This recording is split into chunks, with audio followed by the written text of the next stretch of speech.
आज की हमारी बातचीत एक ऐसी कहानी से शुरू होती है जिसमें बदला है, राजनीति है और एक पूरे साम्राज्य का जन्म है। हम्म।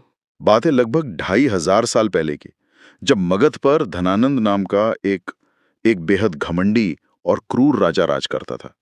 और उसी दौर में चाणक्य नाम के एक बहुत स्वाभिमानी और देशभक्त ब्राह्मण थे। उन्होंने राजा के अन्याय का विरोध किया और इसकी उन्हें उन्हें बहुत भारी कीमत चुकानी पड़ी। हाँ, राजा ने सिर्फ उन्हें ही नहीं बल्कि उनके पूरे परिवार को सताया। और कहानी कहानी और भी दुखद हो जाती है।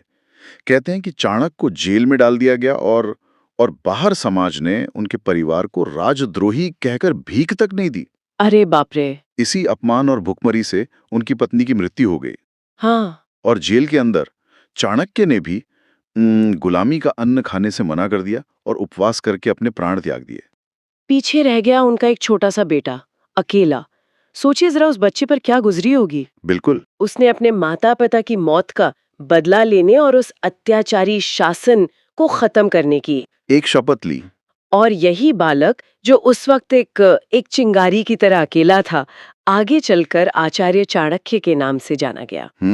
उन्होंने एक साधारण से लड़के चंद्रगुप्त मौर्य को तैयार किया, जिसने न सिर्फ धनानंद का साम्राज्य उखाड़ फेंका बल्कि मौर्य साम्राज्य की नींव रखी। जो भारत के सबसे बड़े साम्राज्यों में से एक बना। हाँ। ये कहानी सिर्फ बदले की नहीं है ना? ये दिखाती है कि कैसे एक एक पर्सनल ट्रेजेडी एक बहुत बड़े मकसद में, एक राष्ट्र निर्माण के मिशन में बदल सकती है। बिल्कुल। और आज हम चाणक्य की उसी सोच, उनके सिद्धांतों के कलेक्शन, चाणक्य नीति पर ही बात करने वाले हैं। अच्छा। हमारे पास जो सोर्स है वो एक विस्तृत हिंदी वीडियो है जो इन नीतियों को आज के कॉन्टेक्स्ट में समझाता है।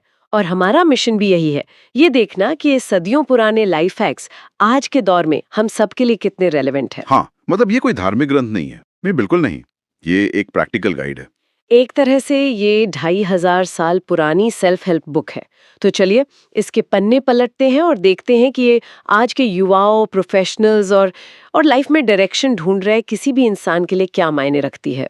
चाणक्य नीति की जो बात मुझे सबसे ज्यादा दिलचस्प लगती है वो है इसका यूनिवर्सल अपील। ये किसी एक धर्म, लिंग या उम्र के लिए नहीं है। सही बात है। दोस्ती, पैसा, बिजनेस, रिश्ते, मतलब हर विषय पर इसमें कुछ ना कुछ मिलता है। हाँ, और सोर्स भी यही कहता है कि ये किताब सेल्फ एनालिसिस और डिसीजन मेकिंग पर बहुत जोर देती है। लेकिन इसमें एक वार्निंग भी है। क्या? चाणक्य कहते हैं, अधूरा ज्ञान जहर के समान है। या तो किसी चीज को पूरी तरह जानो या फिर उसे छुओ ही मत। अरे वाह, ये तो आज के सोशल मीडिया एज के लिए बिल्कुल सटीक बैठता है ना? बिल्कुल। जहां हम सब बस हेडलाइंस पढ़कर एक्सपर्ट बन जाते हैं। हाँ, और किसी भी मुद्दे पर पूरी जानकारी के बिना ही अपनी राय बना लेते हैं। सही। बिल्कुल। वो कहते हैं ना, a little knowledge is a dangerous thing. Chanakya ये बात हजारों साल पहले समझ गए थे। उनका पॉइंट था कि आधे अधूरे ज्ञान के साथ एक्शन लेना अज्ञान में रहने से भी ज्यादा खतरनाक हो सकता है। अच्छा, तो चलिए कुछ सबसे को प्रिंसिपल से शुरू करते हैं। चाणक्य एक बहुत ही क्लियर लिस्ट देते हैं कि इंसान को कहाँ एक पल भी नहीं रुकना चाहिए। वो कहते हैं ऐसी जगह छोड़ दो जहां सम्मान ना हो, जहां कमाई का कोई जरिया ना हो, जहाँ कोई दोस्त या रिश्तेदार ना हो। और जहां कुछ नया सीखने को ना मिले। ये सुनने में बहुत बहुत एक्सट्रीम लगता है ना, खासकर पहली बात, जहाँ सम्मान ना हो। हाँ, मेरा भी यही सवाल था। आज के कॉर्पोरेट वर्ल्ड में ही कितना प्रैक्टिकल है। रोज रोज बॉस से या कलीग से अनबन हो सकती है। तो क्या क्या इसका मतलब है कि हम नौकरी छोड़ दें? ये तो आसान नहीं है। हाँ, जॉब छोड़ना इतना आसान तो नहीं होता। बहुत अच्छा सवाल है। मुझे नहीं लगता कि चाणक्य का मतलब था कि जाओ और तुरंत इस्तीफा दे दो। हम्म। इसका गहरा मतलब है कि आपको उस सिचुएशन को बदलने के लिए एक्टिव हो जाना चाहिए।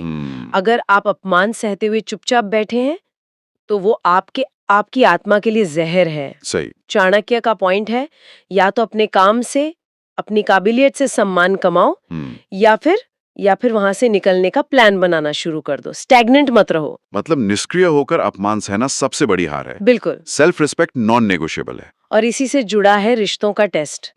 चाणक्य कहते हैं कि असली दोस्त और रिश्तेदार वो हैं जो मुश्किल में साथ दें, सुख में तो पूरी दुनिया साथ होती है। ये एक टाइमलेस ट्रूथ है। जब आपके पास पैसा, पावर, सक्सेस होता है तो आपके आसपास भीड़ होती है।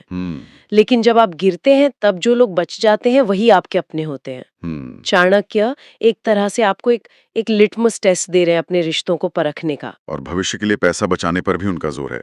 लेकिन यहाँ एक ट्विस्ट है। अच्छा। वो कहते हैं धन से अपने लोगों की रक्षा करो, लेकिन धन और अपने लोगों दोनों से ज्यादा जरूरी है अपनी रक्षा करना। ये प्रायोरिटी लिस्ट कमाल की है। अरे वाह, है ना? मतलब हायरार्की बिल्कुल क्लियर है। हाँ। सबसे पहले आपका अपना वजूद, हाँ। फिर आपके अपने लोग, और उसके बाद पैसा। आज की दुनिया में हम अक्सर इसे उल्टा कर देते हैं। बिल्कुल। पैसे के लिए रिश्तों को और रिश्तों के लिए खुद को दांव पर लगा देते हैं। चाणक्य हमें वापस बेसिक्स पर ला रहे हैं। इसी में एक और दिलचस्प बात है। चाणक्य कहते हैं कि मूर्ख को ज्ञान देने में अपना समय बर्बाद मत करो। सोर्स में बंदर और बया पक्षी की कहानी है, जहां बया ने ठंड से कांपते बंदर को घर बनाने की सलाह दी, तो बंदर ने गुस्से में आकर बया का घोंसला ही तोड़ दिया। हाँ, ये कहानी मैंने भी सुनी है। इसका मतलब ये नहीं है कि किसी की मदद ही ना करो। नहीं। अगर कोई सच में दुखी है, डिप्रेशन में है और वो उस स्थिति से बाहर निकलना चाहता है, तो उसकी मदद जरूर करनी चाहिए। चाणक्य यहाँ उन लोगों की बात कर रहे हैं जो बदलाव चाहते ही नहीं। अच्छा। वो सिर्फ शिकायत करना चाहते हैं।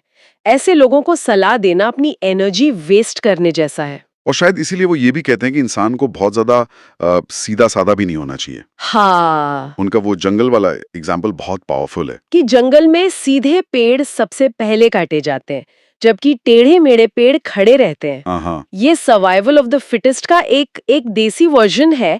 अत्यधिक सरलता या भोलेपन का लोग फायदा उठा सकते हैं। तो इसका मतलब बेईमान बनना तो नहीं है? नहीं, बिल्कुल नहीं।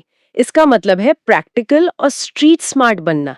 दुनिया को वैसे ही देखना है जैसी वो है, ना कि जैसी होनी चाहिए। तो ज्यादा सीधा होना भी एक तरह की कमजोरी बन सकता है, जिससे लोग एक्सप्लॉइट कर सकते हैं। दिया जाए।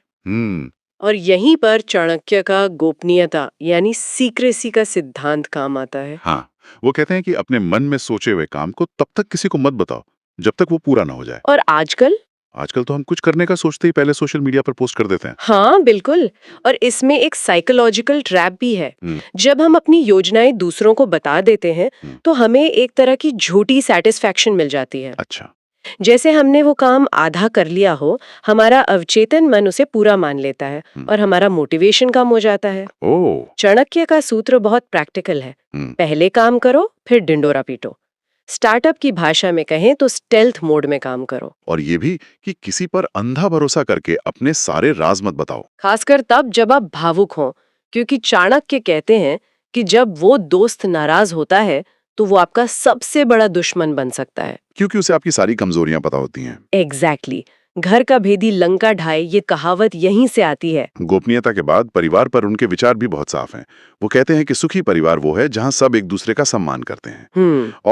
और माता पिता के लिए उनकी सलाह थोड़ी सख्त लगती है। हाँ, वो कहते हैं कि बच्चों को प्यार देना जरूरी है, लेकिन जरूरत से ज्यादा लाड़ प्यार उन्हें कमजोर बना देता है। सही बात है। उनकी गलतियों पर उन्हें दंड देना, सही गलत का फर्क समझाना, ये भी उतना ही जरूरी है।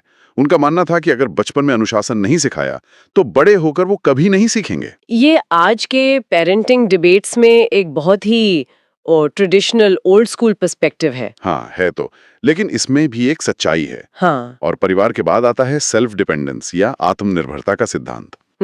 किसी दूसरे पर निर्भर होकर जीना एक बोझ है। कम से कम इतना कमाओ कि अपने खर्चे खुद उठा सको। यहाँ वो भाग्य के भरोसे बैठने वालों पर सीधा हमला करते हैं। उनके लिए कर्म यानी मेहनत ही सफलता की असली चाबी है। हाँ। वो कहते हैं कि किस्मत भी बहादुर का ही साथ देती है। आप हाथ पर हाथ धरे बैठे रहो और सोचो कि किस्मत कुछ करेगी, तो कुछ नहीं होगा। Action is everything. मुझे जो बात सबसे हैरान करती है वो ये है कि चाणक्य ने मैनेजमेंट की किताबें नहीं लिखी। उन्होंने अपने आसपास की प्रकृति को, जानवरों को देखा और वहीं से लीडरशिप के सबक निकाले। ये ऑब्जर्वेशन की पावर है। सही। वो कह रहे हैं कि दुनिया की सबसे बड़ी यूनिवर्सिटी आपके चारों तरफ है, बस आंखें खुली रखने की जरूरत है। जैसे वो शेर का उदाहरण देते हैं। कहते हैं, शेर से सीखो कि काम चाहे छोटा हो या बड़ा, उसे पूरी ताकत और लगन से करो। शेर छोटे से खरगोश का शिकार भी उतनी ही गंभीरता से करता है जितनी एक बड़े जानवर का। ये आज के प्रोफेशनल लाइफ के लिए कितना बड़ा सबक है ना? बिल्कुल। हम अक्सर छोटे कामों को टालते रहते हैं या बेमन से करते हैं। चाणक्य कह रहे हैं कि your work ethic should be consistent no matter the task. हर काम में अपना 100% दो। और बगुले से फोकस सीखना, ये तो आज के डीप वर्क या फ्लो स्टेट का 2500 साल पुराना वर्जन लग रहा है। बिल्कुल। और फर्क ये है कि आज हम एप्स और टेक्निक से फोकस ढूंढ रहे हैं, जबकि चाणक्य कह रहे थे कि जवाब आपकी नजरों के सामने प्रकृति में ही है। सही बात है। बिना किसी गैजेट के वो बगुला घंटों तक एक ही जगह पर अडिग रहता है। ये सिर्फ फोकस नहीं, बल्कि धैर्य और डिस्ट्रैक्शन पर जीत का भी सबक है। और मुर्गे से भी 4 बातें सीखने को कहते हैं। सही समय पर जागना, लड़ने के लिए तैयार रहना, अपनों को उनका हिस्सा देना, और खुद मेहनत करके अपना भोजन जुटाना। और कौवे से हमेशा सतर्क रहना, दूसरों पर आसानी से विश्वास ना करना, और अपनी पर्सनल लाइफ को प्राइवेट रखना। हाँ, ये दिखाता है कि चाणक्य कितने प्रैक्टिकल थे। वो आइडियलिस्ट नहीं थे। वो जानते थे कि दुनिया एक खतरनाक जगह हो सकती है और आपको हमेशा चौकन्ना रहना होगा। चलिए अब बात करते हैं एक बहुत ही सेंसिटिव टॉपिक की, पैसा और सम्मान। चाणक्य लोगों को 3 कैटेगरीज में बांटते हैं, इस आधार पर कि वो जीवन में क्या चाहते हैं। हाँ, ये क्लासिफिकेशन बहुत दिलचस्प है। पहली, निम्न श्रेणी। ये वो लोग हैं जिन्हें सिर्फ धन चाहिए। पैसा ही उनके लिए सब कुछ है। हाँ, चाहे वो किसी भी तरीके से आए। दूसरी, मध्यम श्रेणी। ये वो लोग हैं जिन्हें धन और सम्मान दोनों चाहिए। वो पैसा कमाना चाहते हैं, लेकिन अपने मान सम्मान को दांव पर लगाकर नहीं। और तीसरी, उच्च श्रेणी। चाणक्य के अनुसार ये सबसे उत्तम लोग हैं। इन्हें सिर्फ सम्मान चाहिए। अच्छा। उनके लिए पैसा सिर्फ एक टूल है, एक साधन है, मंजिल नहीं। उनकी असली दौलत, उनकी इज्जत, उनका मान है। और ये सोचने पर मजबूर करता है कि हम खुद किस कैटेगरी में आते हैं या आना चाहते हैं। बिल्कुल। आज के हसल कल्चर में जहां पैसा ही सक्सेस का सबसे बड़ा पैमाना बन गया है, चाणक्य का ये पर्सपेक्टिव एक अलग नजरिया देता है। और वो ये भी साफ करते हैं कि ये सम्मान ऊंचे कुल में जन्म लेने से नहीं, बल्कि गुणों से आता है। हाँ। उनका उदाहरण बहुत खूबसूरत है। वो कहते हैं कि जिस तरह खुशबू के बिना एक सुंदर फूल भी बेकार है, उसी तरह गुणों के बिना इंसान का कोई मूल्य नहीं। आपकी असली पहचान आपके गुण हैं, आपका सरनेम नहीं। बिल्कुल। और कुछ गुण ऐसे हैं जो अभ्यास से नहीं आते, वो आपके स्वभाव में होते हैं, जैसे दान देने की आदत, मीठी वाणी और धैर्य। हाँ। उनका मानना था कि ये इनेट क्वालिटीज हैं। आप इन्हें थोड़ा बहुत निखार सकते हैं, लेकिन इन्हें शून्य से पैदा करना बहुत मुश्किल है। ये आपके कोर नेचर का हिस्सा होते हैं। अंत में एक बात जो थोड़ी कठोर लगती है, लेकिन शायद सच्ची है। क्या? वो कहते हैं कि मांगने वाले इंसान का कोई सम्मान नहीं होता। उनकी तुलना देखिए, तिनका हल्का होता है, तिनके से हल्की रुई होती है। उसी सिद्धांत पर वापस जाता है जिसकी हमने पहले बात की थी। उनका संदेश साफ है। अपमानित होकर किसी के सामने हाथ फैलाने से बेहतर है कि मेहनत करके सम्मान से जियो, चाहे कम में ही गुजारा क्यों न करना पड़े। चाणक्य नीति में इतनी गहराई है कि हम घंटों बात कर सकते हैं, लेकिन एक विचार जो मेरे दिमाग में अटक गया है वो है कर्म और भाग्य का कनेक्शन। अच्छा। चाणक्य कहते हैं कि जैसे हजारों गायों के झुंड में भी बछड़ा अपनी माँ को ढूंढ लेता है, हाँ। उसी तरह आपका कर्म, चाहे अच्छा हो या बुरा, आपको ढूंढ ही लेता है। There is no escape। हाँ। आप अपने कर्मों के फल से बच नहीं सकते हैं। ये एक बहुत ही पावरफुल कॉन्सेप्ट ऑफ अकाउंटेबिलिटी है। हाँ। आपका हर एक्शन एक बूमरैंग की तरह है जो घूमकर आप ही के पास वापस आएगा। बिल्कुल। और अंत में श्रोताओं के सोचने के लिए एक विचार। चाणक्य नीति के अनुसार धन, मित्र, पत्नी और जमीन जैसी चीजें, ये सब जीवन में बार बार मिल सकती हैं। आप उन्हें खो सकते हैं और शायद फिर से पा भी सकते हैं, लेकिन ये मनुष्य का शरीर, ये जीवन दोबारा नहीं मिलता। ये एक बहुत ही सोबरिंग थॉट है। हम अपनी पूरी जिंदगी उन चीजों के पीछे भागते रहते हैं जो टेम्पररी हैं, जिन्हें दोबारा पाया जा सकता है। तो सोचने वाली बात यही है कि इस एक अनमोल जीवन का सबसे अच्छा उपयोग क्या है? क्या उन चीजों के पीछे भागकर जो नश्वर हैं, या उन कर्मों को इकट्ठा करके जो चाणक्य के अनुसार मृत्यु के बाद भी इंसान का पीछा करते हैं?